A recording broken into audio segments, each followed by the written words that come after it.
Hello everyone, welcome to Exadmy redefining education. मेरा नाम है प्रभाष कुमार और हम आपको पढ़ा रहे हैं कॉम्प्लेक्स एनालिसिस। इस लेक्चर में हम लोग सिंगुलैरिटी के बारे में डिटेल में डिस्कस करेंगे। हालांकि सिंगुलैरिटी मैंने आपको पहले पढ़ा दिया है। सिंगुलैरिटी का जो फंडामेंटल्स, बेसिक्स, डिफरेंट टाइप्स, वो सब हम लोग देख चुके हैं। टेलर सीरीज और लॉरेंट सीरीज में सिंगुलैरिटी का जो एप्लीकेशन पार्ट है वो अब सीखने का समय आ गया है। तो फंडामेंटल्स रिकैप करते हैं। सिंगुलैरिटी का मतलब हिंदी में समझ सकते हो, विचित्रता, मतलब कुछ अलग निकल करके आना, ऑड वन आउट, या ऐसे याद रखो, ऑड वन आउट। सपोज किसी एक क्राउड में, मान लेते हैं किसी एक क्राउड में कहीं पे एक गैदरिंग हुआ है, वहां पे सबका ड्रेस है, मतलब सब ब्लैक पहन के आए हुए हैं और कोई एक बंदा व्हाइट कलर के पहन के आया है। तो उस पर्टिकुलर रेस्पेक्ट में जो व्हाइट पहन करके आया है वो विचित्र हो गया, ऑड वन आउट हो गया, विचित्र प्राणी। सिंगुलर, तो उस केस में उस व्हाइट वाले बंदे को सिंगुलर पर्सन बोलेंगे। क्या बोलेंगे? सिंगुलर पॉइंट हो गया उस पर्टिकुलर क्राउड के लिए। दूसरा सिचुएशन, एक पर्टिकुलर ऐसा क्राउड है जहां पे अब सारे के सारे लोग व्हाइट पहने हुए हैं, एक या दो बंदा इस तरह सा है या बंदी जो ब्लैक कलर की ड्रेस पहनी हुई है या फिर कुछ और कलर की ड्रेस पहनी हुई है, व्हाइट को छोड़ करके।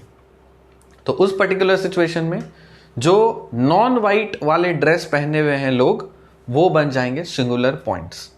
सिंपल विजुअलाइजेशन हो गया, क्लियर, खत्म हो गया आपका सिंगुलैरिटी। यही था आपका सिंगुलैरिटी।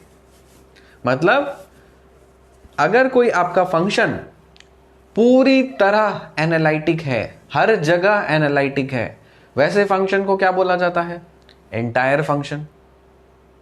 तो अगर एंटायर फंक्शन है आपका, मतलब अगर कोई फंक्शन पूरी तरह से एनालिटिक है, हर जगह आपके एनालिटिक है, तो क्या उसमें कोई सिंगुलर पॉइंट मिलेगा? नहीं मिलेगा। दूसरा केस, अगर कोई फंक्शन कहीं पे भी एनालिटिक नहीं है तो उसमें भी क्या सिंगुलर पॉइंट मिलेगा? नहीं मिलेगा। हालांकि सिंगुलरिटी का डेफिनेशन हम लोग एनालिटिक जहां पे नहीं होता उस रेस्पेक्ट में डिफाइन कर देते हैं, लेकिन इसका दूसरा एंगल भी अगर हम लोग देखें कि अगर किसी क्राउड में मान लीजिए सारे के सारे बदमाश ही भरे पड़े हैं, ठीक है, सारे के सारे बदमाश भरे पड़े हैं, तो उसमें तो है ही नहीं कोई सिंगुलर पॉइंट, मिलेगा नहीं कोई। और कोई एक ऐसा सिचुएशन, एक ऐसा कंडीशन जहां पे सारे के सारे संत हैं, कोई भी बदमाश नहीं है, तो वहां पे भी आपको कोई सिंगुलर पॉइंट नहीं मिलेगा। तो याद रखने का सबसे सिंपल, सटीक, आसान तरीका है ऑड वन आउट, विचित्र, एकदम अलग। अब चलो आ जाओ सिंगुलर पॉइंट। कॉम्प्लेक्स एनालिसिस में ए point Z0 is called a singular point or singularity of a function if the function fails to be analytic at some point in every neighborhood of Z0। कोई एक particular point है आपका Z0, तो इसके neighbourhood में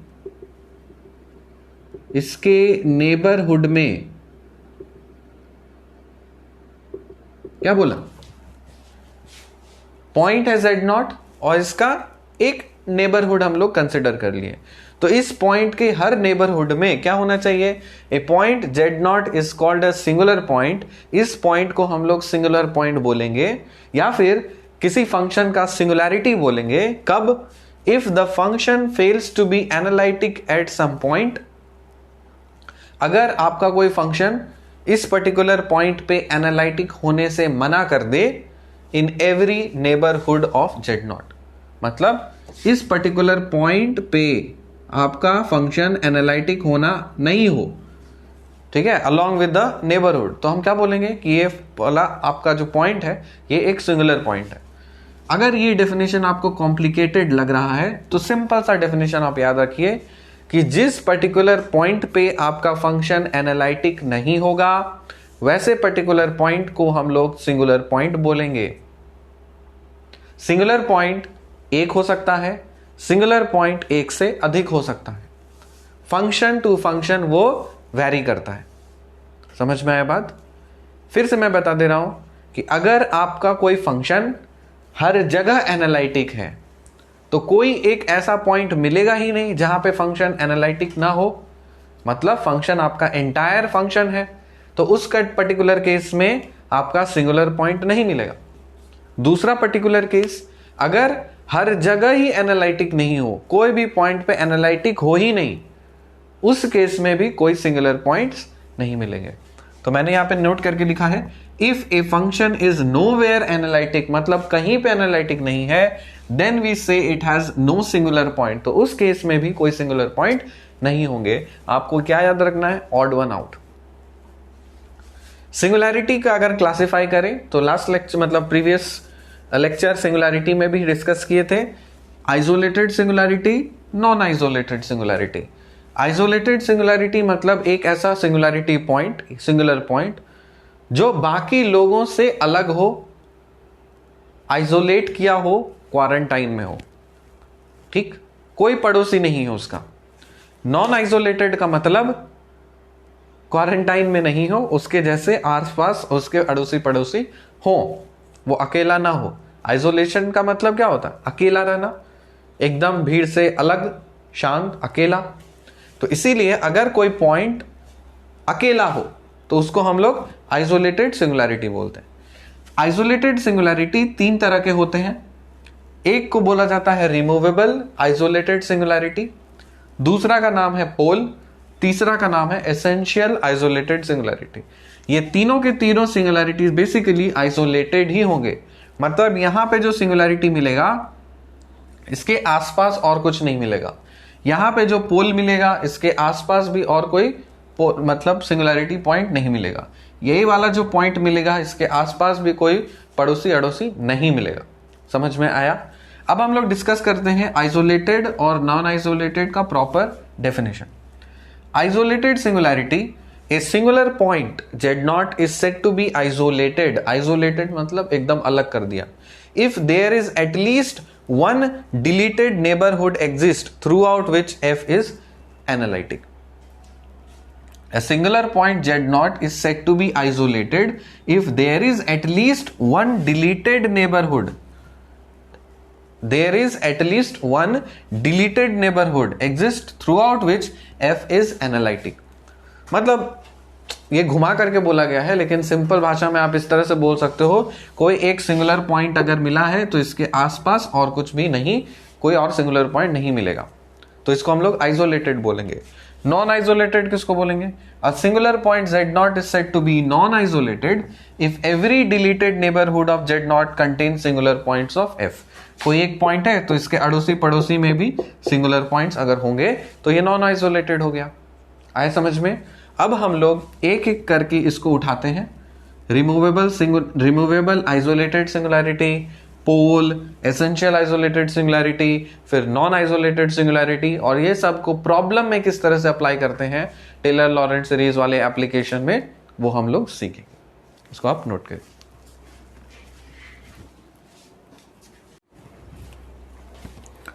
आगे बढ़ने से पहले ये कुछ एग्जांपल्स छूट गया था, तो इसको हम आपको एक्सप्लेन करते हैं कौन सा फंक्शन एनालिटिक है और किसके सिंगुलर पॉइंट्स निकलेंगे, किसके सिंगुलर पॉइंट्स नहीं निकलेंगे। पहला फंक्शन देखो, z बाय, पहला फंक्शन लिया f of z is equal to z divided by 1 minus z। हम निकाल रहे हैं इसका सिंगुलर पॉइंट्स। सिंगुलर पॉइंट्स एक ऐसा पॉइंट होता है जहां पे फंक्शन एनालिटिक नहीं होता। एनालिटिक होने के कंडीशंस हम बता दिए थे, सिंगल वैल्यूड होना चाहिए, डिफरेंशिएबल होना चाहिए, कॉची रीमैन इक्वेशंस वगैरह वगैरह सारे से चीजें सेटिस्फाई करनी चाहिए, वो कंडीशंस तो है। तो आपको पता है generally most of the cases में अगर पॉलिनोमियल से डिवाइडेड है तो फंक्शन जनरली जहां पे अनडिफाइंड हो जाता है वहां पे हम बोलेंगे फंक्शन एनालिटिक नहीं है। तो इसको सिंगुलर पॉइंट निकालने के लिए क्या करेंगे, डिनोमिनेटर को कर देते हैं इक्वल टू 0। तो 1 minus z is equal to अगर हम 0 करते हैं तो z का वैल्यू आ जाता है 1, मतलब z इज इक्वल टू 1 एक पॉइंट मिला है ऐसा जहां पे आपको फंक्शन एनालिटिक नहीं होगा। और क्योंकि इस पर्टिकुलर पॉइंट पे फंक्शन एनालिटिक नहीं है, इसलिए इस पर्टिकुलर पॉइंट को हम लोग सिंगुलर पॉइंट बोलेंगे। बोलोगे सर ये पॉइंट कैसे है, पता कैसे चल रहा है? z इज इक्वल टू 1 का मतलब क्या होता है? तो बउआ z इज इक्वल टू होता क्या है, x प्लस आई वाई होता है, एक कॉम्प्लेक्स नंबर। अगर हम बोलें z इज इक्वल टू 1 तो z के जगह पे 1 लिखे हैं, और 1 लिखे हैं तो क्या हम इसको 1 प्लस आई इंटू 0 लिख सकते हैं? बिल्कुल। तो इसको अगर आर्गेंड प्लेन में या कॉम्प्लेक्स प्लेन में शो करना है तो एक पॉइंट मिलेगा, मतलब कोऑर्डिनेट चाहिए, रियल पार्ट और इमेजिनरी पार्ट। तो कौन सा पॉइंट हो गया? 1,0। तो उस फंक्शन को, ये मतलब ये वाला फंक्शन है, तो इस पॉइंट को अगर आपको शो करना है तो यहां पे आप शो करोगे और बोलोगे कि ये वाला जो पॉइंट है 1,0, this is my singular point for this particular function. ये फंक्शन हर जगह एनालिटिक है, सिर्फ और सिर्फ इस वाले पॉइंट पे एनालिटिक नहीं है। सिंगुलर पॉइंट समझ में आ गया? इसका सिंगुलैरिटी निकाल लिए हम लोग। चलिए सेकेंड वाला क्वेश्चन सॉल्व करते हैं। सेकेंड क्वेश्चन जेड स्क्वायर लेते हैं। F of z is equal to z square. अब आप देख करके बताइए क्या ये फंक्शन एनालिटिक है? तो आपको देख के लग रहा है कि अब हम तो सीखे हैं कि पॉलिनोमियल्स जो होता है वो हर जगह एनालिटिक होता है ना? डिनोमिनेटर में तो कुछ है नहीं, मतलब 1 है, तो हर जगह एनालिटिक है। तो इसको बोलेंगे कि it is analytic everywhere. Analytic everywhere. और अगर हर जगह एनालिटिक है तो कोई पॉइंट ऐसा मिलेगा जहां ये फंक्शन एनालिटिक ना हो? अरे लॉजिक से ही बोल रहा है कि फंक्शन एनालिटिक हर जगह है, तो नॉन एनालिटिक होने का तो कोई मतलब ही नहीं है। तो क्या बोलेंगे? It has got no singular point. Short में लिखा एसपी, मतलब no singular point. Third question देखते हैं। मॉड ऑफ जेड का square. F of z is equal to mod of z का स्क्वायर। ठीक है, क्या बोला? F of z is equal to mod of z का स्क्वायर। अच्छा, इस वाले फंक्शन को एक बार और थोड़ा सा टेस्ट करके देखते हैं कि ये वाला फंक्शन सच में एनालिटिक है या नहीं है।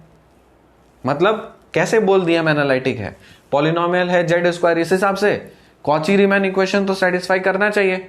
तो अगर हम वो भी टेस्ट करके देखते हैं, हमको तो दिख रहा है कि तो डिफरेंशिएबल है, लेकिन क्या है डिफरेंशिएबिलिटी होना सफिशिएंट है क्या एनालिटिक होने के लिए? नहीं।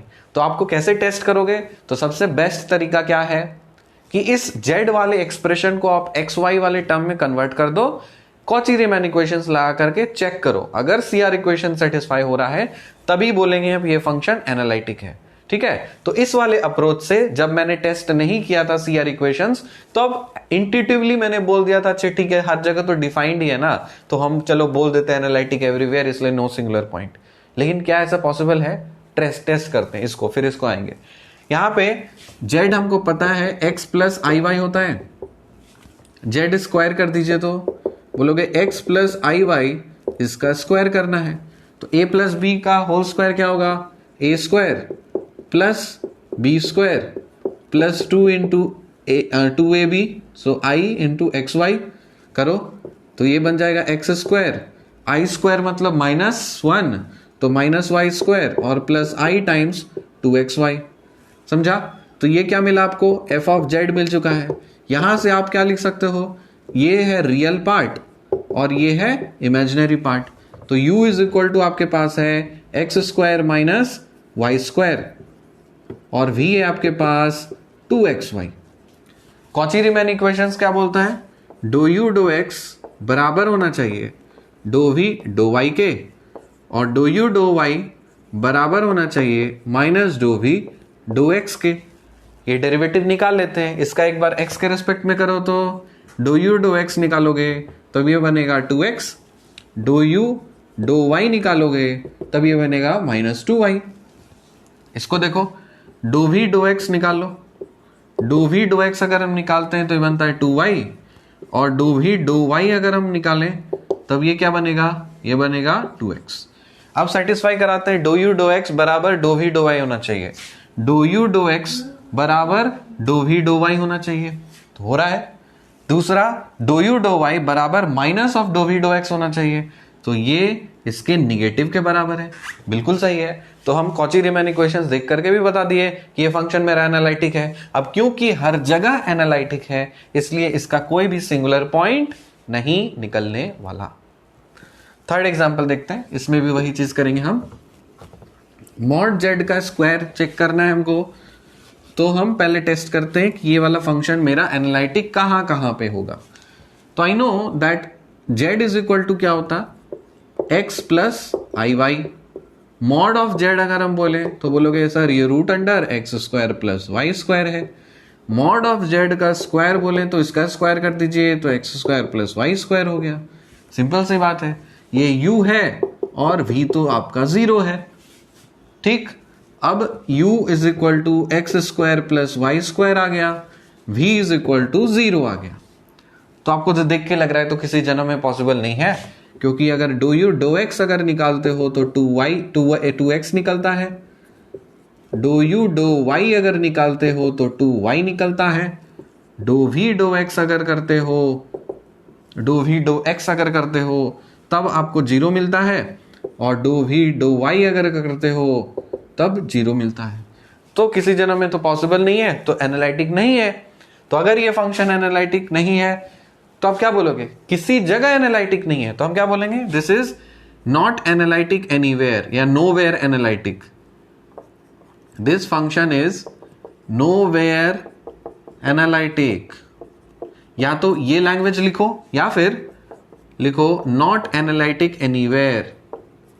This function is not analytic anywhere. जो मर्जी लिखना हो लिखो, नॉट एनालिटिक, नोवेयर एनालिटिक या फिर नॉट एनालिटिक एनीवेयर। आया समझ में? तो थर्ड वाला तो समझ में आया। तो अगर कहीं पे एनालिटिक ही नहीं है तो क्या बोलोगे इसके पास भी कोई भी सिंगुलर पॉइंट नहीं है, सारे के सारे चोर हैं यहाँ पे, तो उसमें तो कोई अलग ही नहीं है उसमें, तो वो विचित्र मिलेगा क्या, सारे के सारे पापी भरे पड़े। तो लिखोगे आप नो सिंगुलर पॉइंट।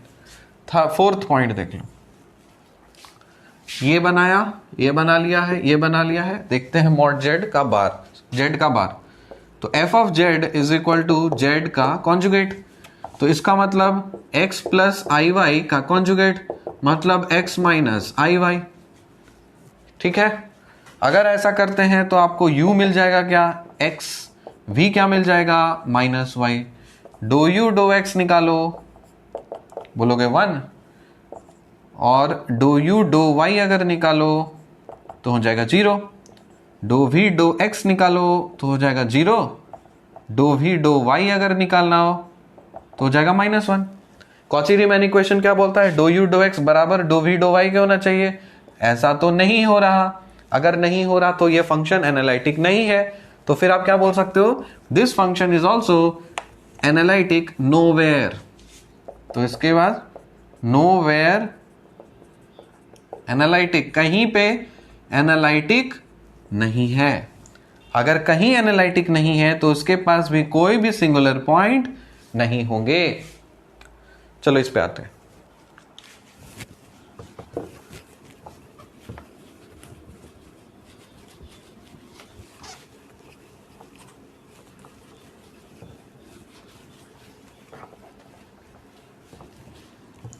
आपके पास है function f of z is equal to z minus 1 by z cube into z square plus 1। Test करना है कि ये फंक्शन कहां पे एनालिटिक नहीं है। तो आप सबसे बेहतरीन तरीका क्या होता है कि डिनोमिनेटर को कर दो इक्वल टू 0। तो लिखोगे z cube into z square plus 1 is equal to 0। यहां से आपको दिख रहा है या तो z cube is equal to 0 होगा या फिर z square plus 1 is equal to 0 होगा। तो इससे आपको मिल जाएगा कि z इज इक्वल टू 0, एक पॉइंट तो मिल गया है। अगला पॉइंट इसको आप लिख सकते हो z plus i into z minus i is equal to 0, मतलब z is equal to minus i या फिर i। तो आपको 3 पॉइंट्स मिल चुके हैं। z इज इक्वल टू 0 एक सिंगुलर पॉइंट है, z is equal to plus i एक सिंगुलर पॉइंट है, z is equal to minus i एक सिंगुलर पॉइंट है। इसको प्लॉट करके देखते हैं कि अगर आप आर्गेंट प्लेन में प्लॉट करोगे तो आपको 0 मतलब ये तो ओरिजिन है, तो ये एक सिंगुलर पॉइंट मिला है। फिर आई बोले तो ऊपर में यहाँ पे 1 यूनिट, तो ये एक सिंगुलर पॉइंट है। फिर माइनस आई बोले तो यहाँ पे 1 यूनिट, तो ये एक सिंगुलर पॉइंट है। आगे आप समझ में? तो ये फिर आप समझ में आ गया, तो आई है और उसके बाद फिर है ये माइनस आई है। ठीक है, तो इस पर्टिकुलर पॉइंट्स पे आप इसको क्या बोल सकते हो, सिंगुलर पॉइंट्स। मतलब यहां पे फंक्शन एनालिटिक नहीं है, यहां पे फंक्शन एनालिटिक नहीं है, और यहां पे फंक्शन एनालिटिक नहीं है। बात आ गया समझ में। अब लास्ट है मेरे पास 1 बाय साइन जेड, इसको देखते हैं। F of z is equal to 1 by sine z, कैसे करेंगे, डिनोमिनेटर को कर देते हैं इक्वल टू 0। अगर sine z is equal to 0, z is equal to हो जाएगा n पाई, और n का वैल्यू आप पता है कि इंटीजर वगैरह कर सकते हो, पाई, 2 पाई, 3 पाई एंड सो ऑन। तो ये भी एक साइकिल में रिपीट होता हुआ चला जाएगा। तो ये सारे पॉइंट्स पे आपके फंक्शन एनालिटिक नहीं है। तो ये हो गया इसका सिंगुलर पॉइंट, ये सारे हो गए इसके सिंगुलर पॉइंट्स। तो सिंगुलर पॉइंट्स का मतलब क्या, जिस पॉइंट पे आपका फंक्शन एनालिटिक नहीं हो, या फिर अगर हर जगह फंक्शन आपका एनालिटिक नहीं है तो उसमें क्या बोलोगे, नो सिंगुलर पॉइंट। या फिर अगर फंक्शन हर जगह एनालिटिक है, एंटायर फंक्शन है, तो उसमें भी बोलोगे नो सिंगुलर पॉइंट। बात समझ में आया। अब मैं यही सारे एग्जांपल्स को लेकर के आपको सिखाऊंगा zero of an analytic function. हालांकि हम लोगों ने प्रीवियस बहुत ही सदियों पहले सीखा है उस लेक्चर में जीरो कैसे निकालते किसी भी एनालिटिक फंक्शन का। अब क्योंकि बात आ गई है सिंगुलर पॉइंट की, तो इसलिए हम ये सारे एग्जांपल से मैं आपको जीरो ऑफ एनालिटिक फंक्शन सिखा देते हैं। उसके बाद फिर डिफरेंट टाइप्स ऑफ सिंगुलरिटीज पे फोकस करते हैं। ठीक है, इसको नोट करिए। अब लोग बात करते हैं zero of an analytic function. ठीक है, तो इसका तो सिंगुलर पॉइंट्स निकालने के लिए आप इजीली, आपको पता है कि सिंगुलर पॉइंट्स कैसे निकलता है, लेकिन zero of an analytic function मतलब ये होता है कि the value of z for which f of z is zero. तो इसका डेफिनेशन लिखो, the value of z for which f of z is equal to zero. जिस z की वो वैल्यू जिसके कोरस्पॉन्डिंग आपका f ऑफ z जीरो हो जाए, उसको हम लोग zero of an analytic function बोलते हैं। तो अगर इसका जीरो आपको निकालना है तो आपको क्या करना पड़ेगा, आपको simple f of z is equal to zero put करना पड़ेगा। तो इसमें पुट करोगे तो क्या मिलेगा, z divided by 1 minus z is equal to zero. Cross multiply करिए तो simple z is equal to zero. Simple, ये मिल गया इसका जीरो। मतलब z के जगह पे अगर हम जीरो पुट करें तब f ऑफ z हमारा जीरो आ जाएगा। दूसरा एग्जांपल, यहां पे f of z is equal to zero put करो, z sine 1 by z plus 1 is equal to zero. ये function f of z is equal to zero कब होगा, ये तब होगा अगर z is equal to zero या फिर sine 1 by z plus 1 is equal to zero. तो एक तो ये मिल गया, ये भी एक जीरो। इसको जीरो होने के लिए क्या हो, हमें पता है कि अगर sine theta is equal to zero होता है तो theta is equal to n pi, ये हम लोग जानते हैं ट्रिग्नोमेट्री से। तो अगर sine of 1 by z plus 1 zero है तब 1 by z plus 1 is equal to n pi, z plus 1 is equal to 1 by n pi, z is equal to 1 by n pi minus 1। तो ये भी निकल गया एक जीरो, ये भी निकल गया एक जीरो। तो ये जीरो वाला कॉन्सेप्ट हम लोग पहले भी सीखे हैं, तो एक बार मैंने आपको रिकैप करा दिया। अब फाइनली हम लोग एंटर करते हैं रिमूवेबल आइसोलेटेड सिंगुलैरिटी, पोल और लास्ट एसेंशियल आइसोलेटेड सिंगुलैरिटी। इसको नोट करिए।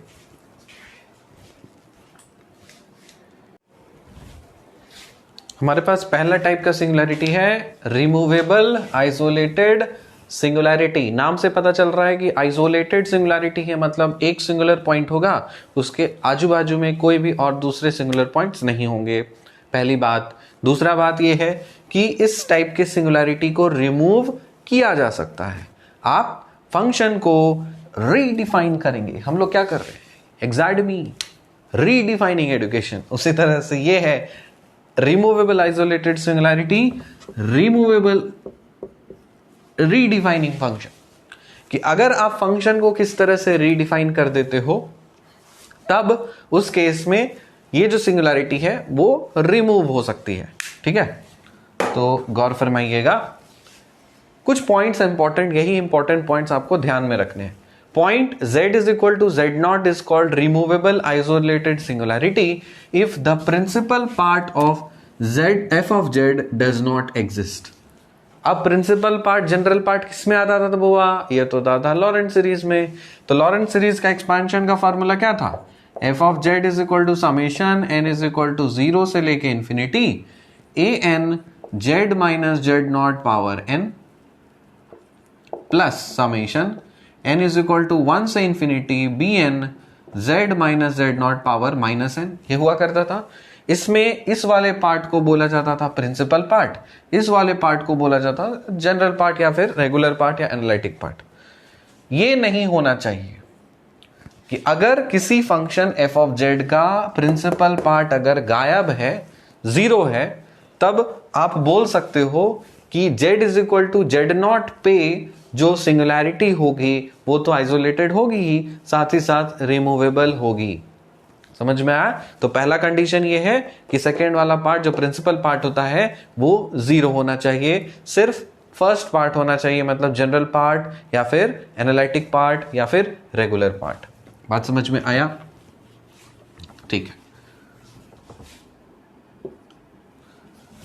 Second, b1 equal to b2 equal to b3 dot dot डॉट bn is equal to 0। Simple सी बात है, अगर सेकेंड पार्ट इसका 0 होगा तो इसमें तो b1 b2 b3 सारे टर्म्स थे ना, तो वो सब क्या है यहाँ पे 0 हो जा रहे हैं। तो कोएफिशिएंट्स जो है वो सब 0 हो जा रहे हैं। तो ये सारे अलग अलग पॉइंट्स हैं जिस हिसाब से जिसके रेस्पेक्ट में आप रिमूवेबल आइसोलेटेड सिंगुलैरिटी को डिफाइन कर सकते हो।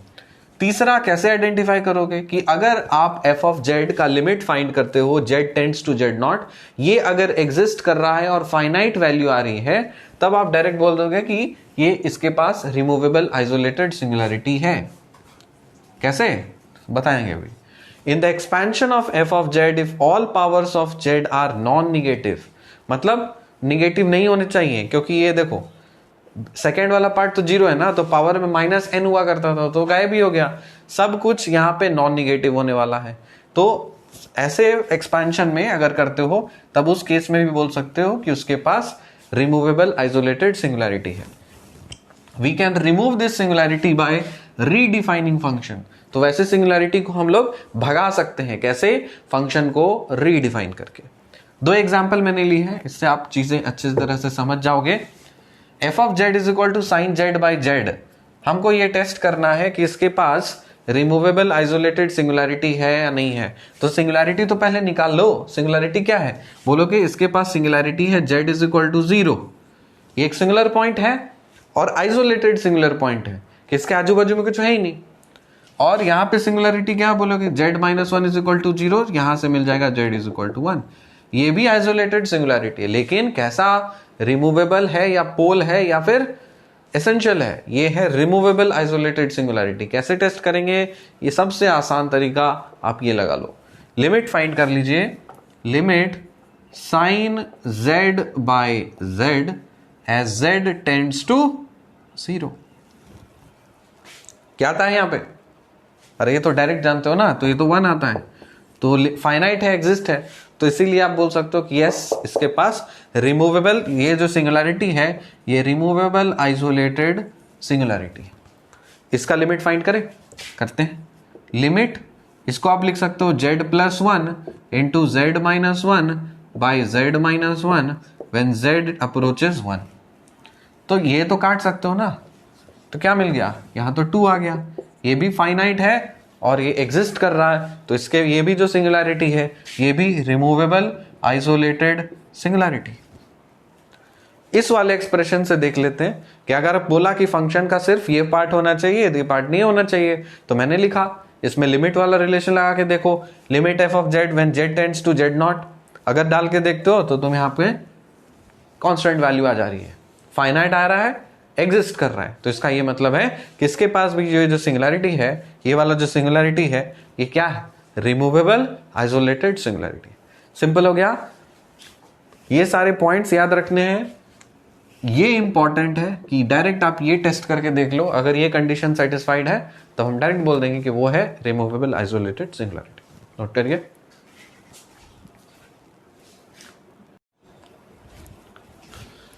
अब देखते हैं हम लोग पोल। पोल में क्या है, if there are finite number of terms in the principal part of f of z then z is equal to z not is called a पोल।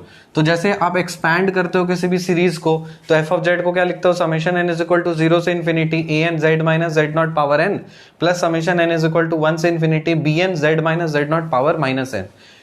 ये पार्ट अगर जीरो होता था तो हम उसको रिमूवेबल आइसोलेटेड सिंगुलैरिटी बोलते थे।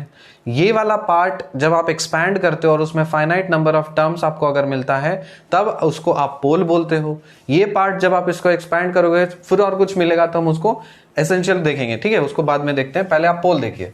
इसमें पहला पार्ट जो है वो नॉन जीरो होना चाहिए, बाकी सारे टर्म्स आपके जीरो, जो कोफिशिएंट्स है ना वो सब क्या हो जाने चाहिए, जीरो हो जाने चाहिए। Then z is equal to z not is called a pole of order m। बात आया समझ में? अब गौर करिए, if m is equal to 1 then it is called a simple pole and if limit f of z when z tends to z nought exist in infinite, ठीक है ना, तो उस केस में भी आप बोल सकते हो उसको पोल है। तो पहले हम टेस्ट कर लेते हैं ये सब फंक्शंस पे पास मेरा पोल है या नहीं है। तो सिंपल सा चीज है, लिमिट फाइंड कर दीजिए। दो तरीके से आपको सिखाते हैं। लिमिट फाइंड करना है, limit f of z as z tends to 0 डालेंगे। क्यों? क्योंकि मुझे पता है यहां पे z टेंड्स टू 0 अगर आप इसमें पुट करते हो, z स्क्वायर है फंक्शन, z टेंड्स टू 0, क्योंकि सिंगुलैरिटी पहले निकाल लो ना। सिंगुलैरिटी कैसे निकलेगा, डिनोमिनेटर को 0 करेंगे तो z स्क्वायर इक्वल टू 0 करो, z निकल रहा है 0, तो 0 एक सिंगुलैरिटी है। यहां पे z cube is equal to 0 करो तो z इज इक्वल टू 0 आ जाएगा, तो z इक्वल टू 0 भी सिंगुलैरिटी है। यहां पे डिनोमिनेटर को इक्वल टू 0 करो, जो कुछ वैल्यूज आएंगे वो सारे सिंगुलैरिटीज हैं। सवाल उठता है कि वो सारे सिंगुलैरिटीज किस तरह के सिंगुलैरिटी हैं, क्या ये वो आइसोलेटेड है या नॉन आइसोलेटेड है। अगर आइसोलेटेड है तो किस तरह का आइसोलेटेड है, रिमूवेबल है, पोल है या एसेंशियल है, उसी के लिए तो यह चीज बताया जा रहा है। तो यहां पे आप ये अगर फाइंड करते हो और टेस्ट करते हो कि लिमिट एग्जिस्ट कर रहा है और इनफाइनाइट आ रहा है, तब आप बोलोगे पोल है। चलो टेस्ट करके देखें। बोलोगे limit sine z by z square as z tends to 0। इसको कैसे सॉल्व करें, इसको लिखेंगे limit sine z by z divided by z लिख सकते हैं। ऊपर में भी कर दीजिए, आप ऊपर में लिख दीजिए z टेंड्स टू 0, नीचे भी लिमिट ले लो z टेंड्स टू 0। इसको लिमिट हमको पता है ये होता है 1, इसको पुट करोगे तो हो जाएगा 0, मतलब इन्फिनिटी। लिमिट तो एग्जिस्ट कर रहा है लेकिन इनफाइनाइट आ रहा है, तो हो जा रहा है काम, ठीक है ना। चलो अब दूसरा तरीके से देखते हैं इसको एक्सपैंड करने का, तो इससे आपको पता चलेगा। इसको जब आप एक्सपैंड करोगे तो आप लिख सकते हो limit f of z as z tends to, चलो ठीक है एक्सपैंड करते हैं पहले। f of z is equal to 1 by z square लिखा, साइन z के बदले क्या लिखते हैं, ये होता है z minus Z cube by 3 factorial plus z5 by 5 factorial minus so on. Multiply करो इसको थ्रू आउट तो ये भी बन जाएगा आपका 1 बाई जेड हो गया minus z divided by 3 factorial, फिर plus z cube divided by 5 factorial minus and so on. अब थोड़ा गौर फरमाओ, यहां पे नीचे में z कितने टर्म्स में दिख रहा है आपको, बोलोगे सर नीचे में तो z हमको सिर्फ इस वाले पोर्शन में नीचे में दिख रहा है और कहीं नहीं दिख रहा। तो इसके पास फर्स्ट टर्म जो है, ये वाला पहला वाला टर्म, इसके पास पावर कैसा है ये पता करो। पॉजिटिव पावर है या नेगेटिव पावर है, पॉजिटिव पावर नहीं है, नेगेटिव पावर, क्योंकि इसको आप z टू द पावर -1 लिख सकते हो। क्या और नेगेटिव पावर वाले टर्म्स हैं इसमें? नहीं है। तो फाइनाइट है कि नहीं है, finite number of negative powers of z है, हाँ है। तो इसी को बोलते हैं ना, तो यही हो गया हमारा क्या, देखो इसका क्या है, ये कोएफिशिएंट हो गया ना, तो इसको क्या बोलोगे, इसका कोएफिशिएंट क्या है, z to the power of -1 का कोएफिशिएंट क्या है यहाँ पे, छोड़ो, यहाँ पे z का पावर कितना है तो बोलोगे 1, पावर है ना 1, तो इसको बोलेंगे कि ये इसके पास पोल है, पोल ऑफ ऑर्डर 1। इसका ऑर्डर पता चल गया कि जो पोल है, यहाँ पे जो bm लिखा था ना वही चीज है, यहाँ पे पोल ऑफ ऑर्डर 1 है, लेकिन पोल कितना है, पोल है आपका 0 जो पॉइंट था, तो z इज इक्वल टू बोल सकते हो यहाँ पे z is equal to 0 is a pole of order 1, ठीक है। दूसरा एग्जांपल देखो, इसमें और क्लियर होगा। इसको भी एक्सपैंड करते हैं। f ऑफ z को एक्सपैंड करोगे तो क्या होगा, 1 बाई जेड क्यूब रहने दो e to the power of z क्या होता है 1 plus z square by 2 factorial plus z cube by 3 factorial and so on.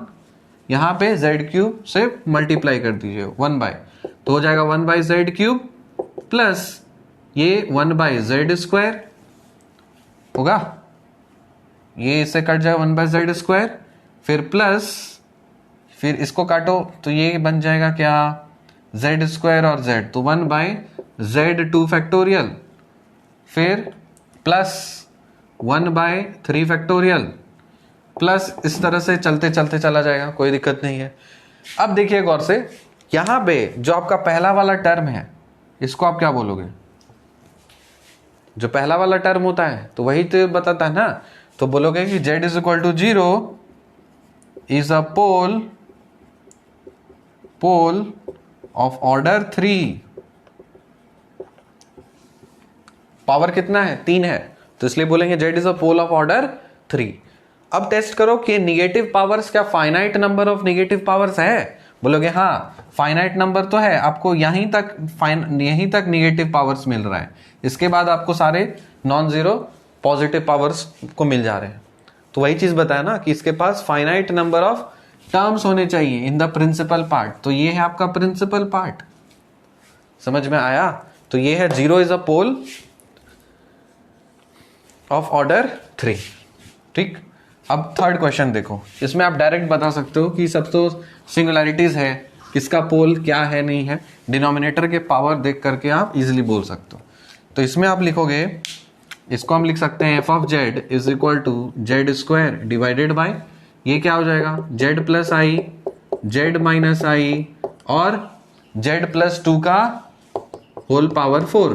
इसको बोलोगे z is equal to minus i is a pole of order 1, इसका power देखो 1।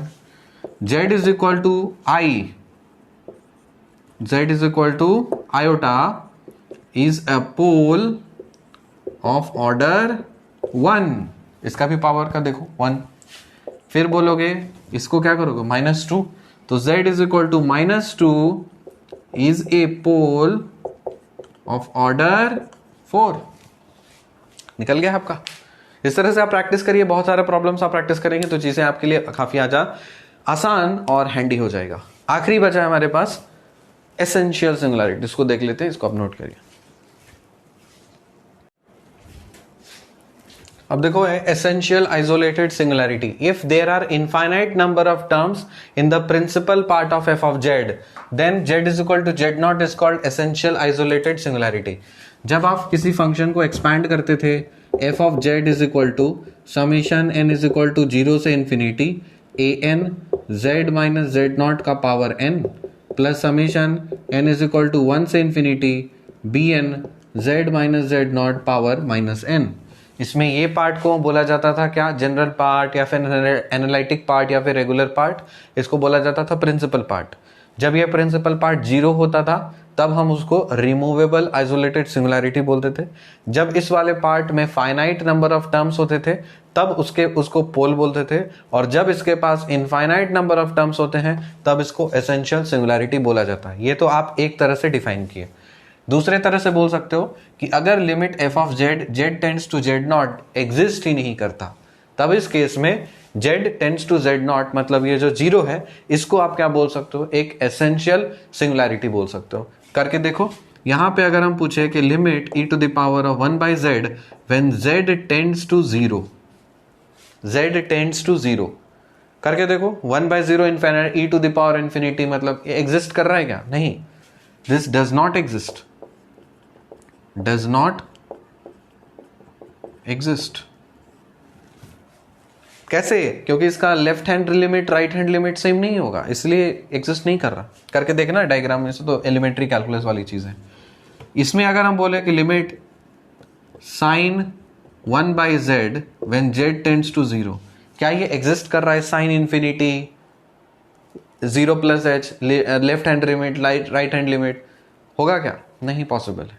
तो ये भी does not exist, does not exist. इसका हम बोलें कि limit z sine 1 by z minus 1, z tends to 1 अगर हम कर देते हैं तो क्या ये एग्जिस्ट करेगा? Does not exist. तो इसमें भी बोलेंगे लिमिट डज नॉट एग्जिस्ट। तो जब भी आपका लिमिट किसी एक पर्टिकुलर पॉइंट पे एग्जिस्ट नहीं कर रहा हो तब ये सारे पॉइंट्स को हम लोग एसेंशियल सिंगुलैरिटी बोल रहे हैं। तो यहां पे बोल सकते हैं z is equal to 0 is an essential singularity of this, z is equal to 0 is an essential singularity of this, z is equal to 1 is an essential singularity of this. क्या खत्म। लिमिट से definition से समझ में आया, expansion से समझ में आया, ठीक है। अब देखो अगला चीज देखते हैं लिमिट पॉइंट से। मैंने एक्सपैंड नहीं किया, आप करके चाहे करके देख लेना, आपको इनफाइनाइट टर्म्स मिलेंगे सब में। अब लास्ट वाला पॉइंट है, ये इंपॉर्टेंट है, लिमिट पॉइंट निकालना किसका? जीरोस का। जीरोस कोई मूवी बननी चाहिए, हीरो जीरोस, हीरोज तो बना है, जीरोस वाला मूवी बनना चाहिए, ठीक है। उसमें हम लोग लिमिट पॉइंट निकालेंगे जीरोस का। जीरो किसको बोलते हैं? Zeros are those values of z for which f of z is zero. Simple सी बात है। तो ये जीरो कब होगा बुआ? कब होगा? इसको हम लोग बोलें कि ये वाला जीरो बताओ, तो कब बोलोगे? इसका लिमिट पॉइंट निकालते हैं। लिमिट पॉइंट ऑफ जीरोस, तो e to the power of 1 by z is equal to 0 हमको करना है। तो दोनों साइड ln ln ले, क्या होगा बताओ? ln ln 1 by z is equal to ln 0 is undefined, तो z is equal to 1 by infinity मतलब 0। ये क्या कुछ अजीब सा आ रहा है? 1 by z is equal to ln 0 is, ये तो अनडिफाइंड होता है, सॉरी ये तो अनडिफाइंड होता है, तो इसमें हम लोग ये सब चीज नहीं कर सकते। लिमिट पॉइंट आपको इससे समझ में आएगा। ये जीरो कब होगा? देखो sine 1 by z is equal to 0, f of z is equal to 0। ये वाला जीरो कब होगा? ये तो जीरो कभी हो ही नहीं सकता, कभी नहीं हो सकता। मतलब ये वाला फंक्शन थोड़ा सोचना है इसके बारे में, यहां से दिमाग खुलेगा। मैंने पहली बार नोटिस किया इसको। Notice, talk, discuss. मुझे ये बता देना कमेंट सेक्शन में, तो मैं सीख लूंगा। इसका लिमिट पॉइंट निकाल के बताओ। Find the limit point of zeros of e to the power of 1 by z. Limit point तो पता है हमको, यहाँ पे इसका z is equal to 0 singularity है तो लिमिट पॉइंट 0 मिलेगा, लेकिन इसका 0 कैसे निकालेंगे ये थोड़ा सा डिस्कशन करके बता दीजिएगा। मैं इसमें थोड़ा सा हूं कंफ्यूज्ड। आप अगर सिखा देंगे मुझे तो बहुत रहम होगी। थोड़ा सा आपसे भी सीखना चाहिए ना। अभी मैंने नोटिस किया, वैसे मैंने दिया नहीं था। इसको प्लीज आप मार्क करके रखिए और ये मुझे एक्सप्लेन कर दीजिएगा, बता दीजिएगा। पुण्य मिलेगा आपको, पुण्य मिलेगा। थोड़ा मेरा ज्ञान वर्धन कर दीजिए। मैं ये दो चीज आपको बता दे रहा हूं, ये आप मुझे बता दीजिएगा। देखो इसका 0 पहले निकालते हैं। 0 निकालने का मतलब ये फंक्शन 0 कब होगा? साइन 1 बाई जेड 0 कर दो तो हमको पता है कि 1 by z is equal to तो n पाई होता है। यहां से z निकाल लीजिए, z is equal to 1 by n pi. अब z is equal to 1 by जो n पाई है, यहां पे लिमिट पॉइंट फाइंड करने के लिए आपको पहले भी सिखाए थे हम। Limit 1 by n pi when n tends to 0, sorry when n tends to infinity. जब n टेंड्स टू इंफिनिटी तो ये हो जाएगा 0। तो लिमिट पॉइंट क्या आ गया इसका? 0। मतलब ये एक सिंगुलैरिटी है, लेकिन कैसा? एसेंशियल सिंगुलैरिटी है। तो एसेंशियल आइसोलेटेड सिंगुलैरिटी किसको बोलते हैं? Mathematically it is nothing but the limit point of zeros. तो लिमिट पॉइंट ऑफ जीरोस तो ये मिला, क्योंकि 1 बाय n पाई इस जगह पुट करो ये 0 बन जाएगा, तो ये 0 हो गया। इसका लिमिट पॉइंट निकालने के लिए n tends to infinity limit लगाते हैं, तो आपको क्या मिल गया है 0। इसीलिए हम बोलेंगे 0 is the limit point of 0 of this function, and hence we can say that 0 is a singularity. And which type of singularity? It is an essential isolated singularity of this function. यहां पे इसका हमको limit point निकालना है, तो limit point कैसे कि f of z को 0 करना है हमको, तो z sin 1 by z minus 1 is equal to 0। यहां पे दो चीजें हो सकती हैं, या तो z is equal to 0 हो सकता है, या फिर sign of 1 by z minus 1 is equal to 0 हो सकता है।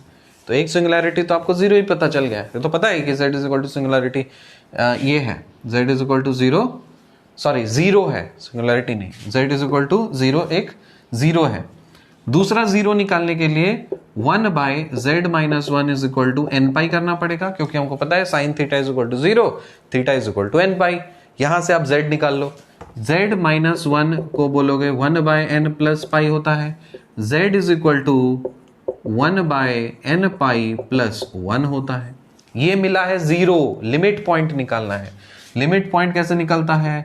Limit n tends to infinity 1 by n pi plus 1, इसको करो 1 by इंफिनिटी 0, 0 प्लस 1 1, तो लिमिट पॉइंट क्या निकला? 1 निकला। इसलिए हम क्या बोलेंगे? 1 is the singularity for this particular function. And which type of singularity it is? It is an essential isolated singularity. Essential isolated singularity कैसे निकालते हैं? लिमिट पॉइंट निकाल के 0 का। 0 कैसे निकालते हैं? f ऑफ z को 0 करके। तो f ऑफ z को 0 किया, 0 निकाल लिया, 0 ऑफ फंक्शन निकाल लिया। अब ये जो 0 ऑफ फंक्शन निकला है, इसका आप लिमिट पॉइंट ऐसे निकालोगे तो ये बन जाएगा सिंगुलैरिटी। आई होप काफी अच्छे से आपको ये सब पूरी तरह से समझ में आ जाएगा। थोड़ी सी कृपा करें मुझ पर, और ये वाला पोर्शन मुझे लिमिट पॉइंट के रेस्पेक्ट में ये वाले फंक्शन को थोड़ा एक्सप्लेन कर दीजिए, बहुत बहुत मेहरबानी होगी। कमेंट सेक्शन में मैं आंसर इसका खोजना चाहता हूं, आप मुझे बता दीजिएगा। और अगर आपको पर्सनली मुझे एक्सप्लेन करना है इसको, तो प्लीज आप मुझे एक्सप्लेन कर दीजिए, क्योंकि सीरियसली मैं इस पे थोड़ा सा भी सोच नहीं पा रहा हूं। आप मुझे बता देंगे तो हो जाएगी मेहरबानी। इसको आप नोट करिए, आगे बढ़ते हैं। सिंगुलैरिटी का आखिरी टॉपिक नॉन आइसोलेटेड सिंगुलैरिटी। नाम से पता चल रहा है नॉन आइसोलेटेड, मतलब वो अकेला नहीं होगा, उसके आजू बाजू में उसका साथ देने के लिए बहुत लोग होंगे। A singularity at z is equal to z naught of function is non-isolated if every neighborhood of z naught contains at least one singularity of f other than z naught। मतलब z naught को छोड़ करके और भी कुछ लोग होंगे जो आजू बाजू में होंगे, singular points. Limit point of pole is always non isolated singular point. तो पोल का अगर आप लिमिट पॉइंट निकाल लेते हो तो वो नॉन आइसोलेटेड सिंगुलर पॉइंट होता है। एग्जाम्पल से समझते हैं। यहां पे देखो, सबसे पहले आप क्या करो, f of z is equal to sine pi by z है ना, तो हम इसको चलो ये नॉन एनालिटिक कब बनेगा? जब हम डिनोमिनेटर इक्वल टू 0 कर देते हैं। ठीक है, तो हम कर देते हैं sine pi by z is equal to 0। अगर sine pi by z is equal to 0 किया है, तो यहां से आप पाई बाय z को n पाई लिख सकते हो। तो यहां से आपको z क्या मिलेगा? 1 बाय n मिलेगा। समझ में आया? अगर z is equal to 1 by n है, तो यहां पे n का वैल्यू तो 1 2 3 हो सकता है ना, कुछ कुछ। तो हम क्या करते हैं इसमें, इसको आप लिखोगे, ये तो इसका क्या हो जाएगा, n का value 1, z is equal to 1 by n आ गया यहाँ पे। तब लिखोगे इसमें, ये हो सकता है plus minus 1, plus minus 1 by 2, plus minus 1 by 3। n का जैसे जैसे वैल्यू बढ़ाओगे उस हिसाब से। और देखो कि लिमिट पॉइंट निकालने के लिए क्या करेंगे, 1 by n when n tends to infinity is equal to 0। हमको ये पता चला कि जब n टेंड्स टू इंफिनिटी है, ये तो 0 है, तो 0 एक सिंगुलर पॉइंट मिल रहा है हमको, कोई दिक्कत ही नहीं है। 0 क्या मिला हमको? एक सिंगुलर पॉइंट मिला। अब इसको डायग्राम से समझना थोड़ा। 0 एक सिंगुलर पॉइंट मिला है, लेकिन n का वैल्यूज तो क्या हो सकता है, +-1 +-½ +-1/3, है ना। n का वैल्यू 1 2 3 4 करोगे ना तो इस तरह से क्या मिलेगा, n का वैल्यू 1 डालो तो 1/1 मतलब +1 आएगा, n का वैल्यू -1 डालो तो -1 आएगा तो इस तरह से। ठीक है, चलो हम पॉजिटिव वैल्यूज लेकर के चलते हैं। तो यहां से मैक्सिमम वैल्यू आपको क्या, n का वैल्यू 1 डाल रहे हो तो हम इस साइड से दिखाते हैं आपको, 1 आया, फिर हाफ, 1 से आधा आ गया तो ये 1/2 आ गया। कहां से कहां जंप किया, देखो यहां से इधर जंप किया, फिर 1/3 मतलब 0.33, तो कहां जाएगा, इधर कहीं पे, ये 0.5 था ना, फिर 0.33 कहीं इधर पे आएगा, तो फिर से इधर जंप किया, फिर +-1/4। तो अभी हम पॉजिटिव साइड का लिखा के देख रहे हैं, ऐसे ही आप निगेटिव साइड का इस तरह से आप दिखा सकते हो। तो चलो हम पॉजिटिव, ये एक्चुअली +-1 +-½ +-1/3 +-1/4 होगा। इसका हम पॉजिटिव पार्ट्स दिखा रहे हैं आपको, 1/2 1/3 1/4 1/5 1/6 एंड सो ऑन इनफाइनाइट तक। तो क्या आपको ऐसा नहीं लग रहा कि सर ये तो जीरो की तरफ अप्रोच कर रहा है, जीरो की तरफ अप्रोच कर रहा है, और जीरो आपका एक सिंगुलर पॉइंट है, जीरो आपका एक सिंगुलर पॉइंट है। तो इसको आइसोलेटेड ये अगर होता तब इसके आजू बाजू में कोई तो सिंगुलर पॉइंट्स नहीं होता। अगर ये सिंगुलर पॉइंट आइसोलेटेड होता तब इसके आजू बाजू में मतलब इसके नेबरहुड में और भी तो कोई सिंगुलर पॉइंट नहीं होते, तभी तो हम उसको आइसोलेटेड बोलते।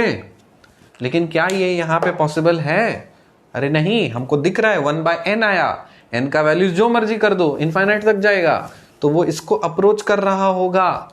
तो इसके करीब में भी बहुत सारे पॉइंट्स मिल रहे होंगे जो कि सिंगुलर पॉइंट्स होंगे, मिल रहे होंगे ना, यहां पे इसी एक्सिस पे बहुत सारे ऐसे पॉइंट्स होंगे जो जीरो के करीब होंगे, जो उसके नेबरहुड में होंगे। तो अब क्या ये वाला पॉइंट आइसोलेशन में है, नहीं है, इसीलिए ये क्या है, नॉन आइसोलेटेड सिंगुलर पॉइंट है। कौन सा, z = 0 is a non isolated singular point. क्यों, क्योंकि 0 पॉइंट अब आइसोलेशन में नहीं रहा। क्लियर हो रहा है। सेकेंड देखिए, log z कर रहे हैं हम, तो इसको log z अगर करना है तो ये वाला फंक्शन अनडिफाइंड आप कब बोलोगे कि ये वाला लिमिट पॉइंट इसका निकालते हैं। तो इसका मैंने सॉल्व किया है मैं आपको दिखाता हूं।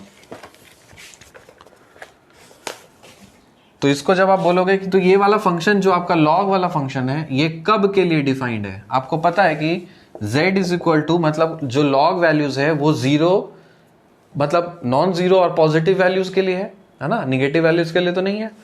तो यहां पे आप इसके लिए क्या करोगे, इसको आप लिख सकते हो z = x + iy।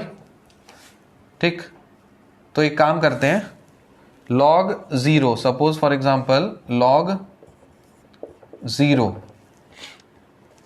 या log -1 कॉम्प्लेक्स में चल रहा है, ठीक है, log -2, ये सब हम लोग सीखे हैं। मतलब कैलकुलस में, एलिमेंट्री कैलकुलस में log नॉन जीरो के लिए तो डिफाइन नहीं है, लेकिन हम लोग जब कॉम्प्लेक्स नंबर सीखे थे तो निगेटिव के लिए भी हम लोग log डिफाइन किए थे।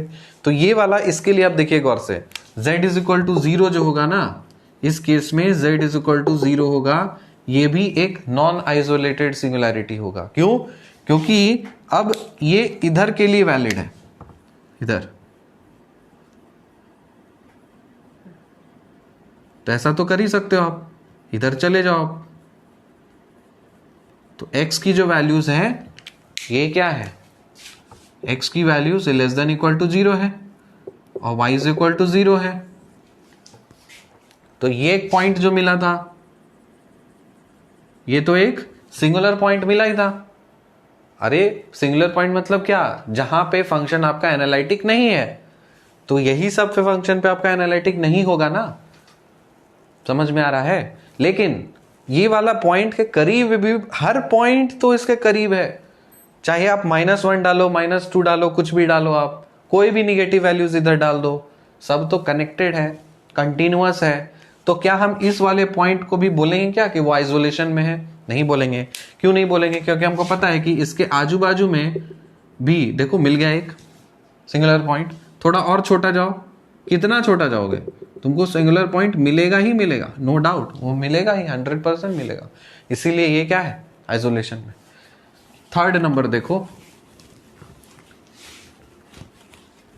तो z इज इक्वल टू 0 क्या हो गया हमारा, नॉन आइसोलेटेड सिंगुलैरिटी हो गया। ठीक, इसको देखिए गौर से, sine z denominator equal to 0 करें ताकि उसको मतलब अनडिफाइंड करने के लिए। ठीक, sine z is equal to cos z लिख सकते हैं। तो इससे क्या मिल जाएगा हमको, sine z is equal to cos z, मतलब sine z is equal to cos z। तो फाइनली ये आपको आ जाएगा sine z is equal to cos z। दोनों साइड आप कॉस z से डिवाइड करो, काट डालो, ये बन जाएगा आपका tan z is equal to 1, मतलब π/4 tan theta is equal to अगर 1 होता है तो थीटा क्या होता है, π/4 होता है। ठीक है, 45 डिग्री। तो z इज इक्वल टू क्या हो गया यहाँ पे, π/4। लिमिट पॉइंट, ये ट्रिग्नोमेट्री से आप ये लिखिए जनरल रिलेशन कि अगर tan z is equal to 1 होता है तो z होता है n पाई प्लस π/4, सॉरी ये जनरल एक्सप्रेशन होता है। ठीक है, तो आप इसका लिमिट पॉइंट फाइंड करो। लिमिट पॉइंट फाइंड करेंगे इसका तो बन जाएगा limit n pi plus π/4 as n tends to infinity.